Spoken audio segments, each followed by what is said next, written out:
दो पागल छत पर सो रहे थे कि अचानक बारिश शुरू हो गई। पहला पागल बोला, उठ यार नीचे चलते हैं, आसमान में सुराख हो गया है। इतने में साथ बिजली भी चमकने लगी।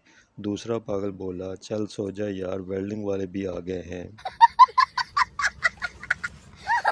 एक पार्टी में लोग बहुत ज़्यादा थे और खाना कम। मेज़बान को शक हुआ कि सब इनवाइटेड भी हैं या नहीं। इसने ऐलान किया, जो दुल्हन की तरफ से हैं खड़े हो जाएं। 20 लोग खड़े हो गए। फिर कहा, जो लोग दूल्हे की तरफ से हैं वो भी खड़े हो जाएं। 25 लोग खड़े हो गए। मेज़बान हंस कर बोला, जो लोग खड़े हैं बाहर दफ़ा हो जाएं, क्योंकि ये बर्थडे पार्टी है, ਤੁਹਾਡੇ ਪਿਓ ਦਾ वलीमा नहीं।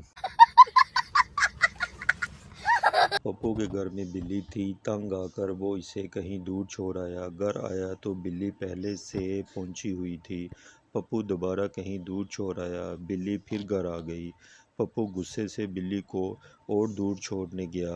वहां से बेगम को कॉल की, बेगम बिल्ली घर पहुंच गई है। बेगम ने जवाब दिया, हाँ। पप्पू ने कहा, इस कमीनी से बोल मुझे आकर ले जाए, मैं रास्ता भूल गया हूँ। एक चरसी ने दोस्तों की दावत का प्रोग्राम बनाया और अपने ही घर से रात को बकरा चोरी किया और खूब दावत की। सुबह जब घर पहुंचा तो बकरा घर पे खड़ा था।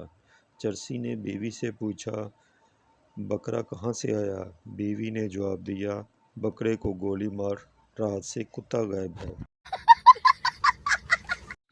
मेरी कहानी पसंद आई हो तो मेरे चैनल को like, subscribe, share and comment ज़रूर करें। शुक्रिया। अल्लाह ताला आप सबको दोनों जहानों की खुशियाँ नसीब करे। आमीन।